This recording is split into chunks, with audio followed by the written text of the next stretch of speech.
this is Brett from SurvivalComms. Today we're going to attempt to fix the display of a Jedi Series Motorola portable radio. The Jedi Series is a legacy high-tier analog portable radio, and this particular variant, the MTS2000, was the top of that particular tier's line. These radios are an excellent radio, and they're no longer supported by the manufacturer, so anytime you have to get parts to keep several of these running, you're going to end up having to cannibalize parts or obtain used parts in order to maintain their serviceability. A large problem with this particular product line is the pixels in the display, and this one here is no different. As you can see here, we're missing pixels. So what we're going to do today is we're going to attempt to correct this problem, and sometimes it works, sometimes it doesn't. It doesn't cost you anything, so there's really no disadvantage of giving it a shot. Start by disassembling your radio. Remove your knobs, remove your antenna, and your battery pack, of course. Go ahead, place your tool in here. You can use a small screwdriver if you want, and just separate the two sections of the radio,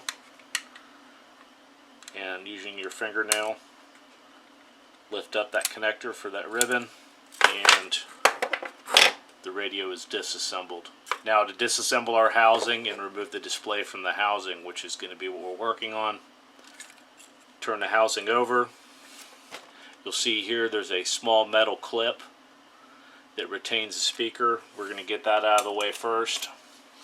The way to do that is just using a small screwdriver or something of that nature. Just pull that clip down and out, and then it also hooks in the base here.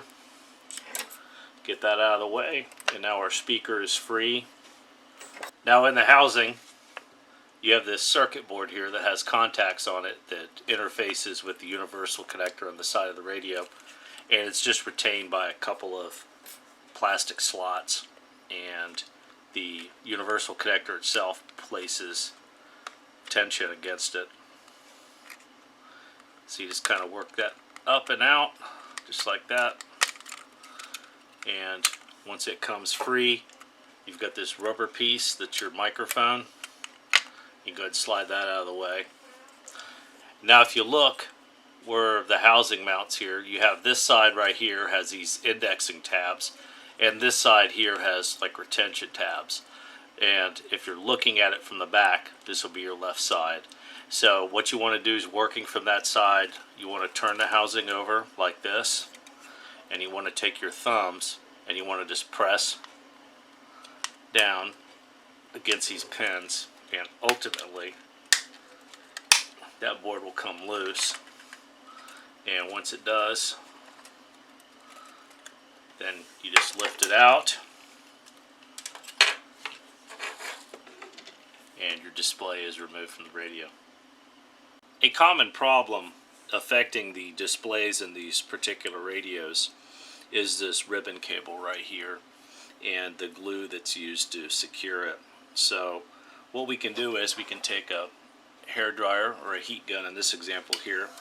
I'm going to just apply a little bit of heat along that ribbon cable. This just does it faster. You can do it with a hair dryer over a little bit more time. And then I just follow it up with something like this right here, and run this along the seam where that ribbon cable enters into the display here, applying a small amount of downward pressure.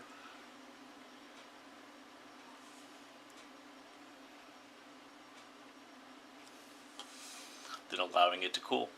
Now go ahead and take your portable radio with a battery attached to it, take your display, and just place your display ribbon back in your controller.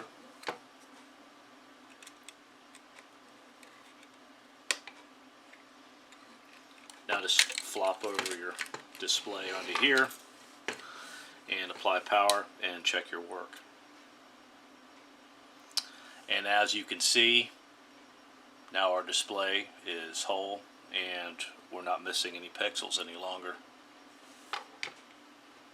On these particular radios as well, you'll find that sometimes these push-to-talk buttons don't age so well, and sometimes on another housing perhaps they aged a little bit better, but the housing overall is in worse shape. You can change these out too if you desire to do so by just popping these out right here, and then the membrane comes out, and then you just reverse it when you put it back together again, just like that.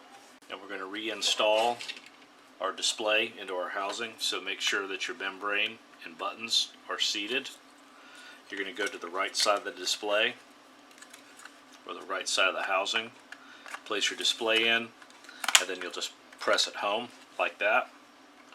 Go ahead and sync your microphone, and before you seat your universal connector back, go ahead and slide your speaker retainer clip into that recess there, and then you have a recess on the right side,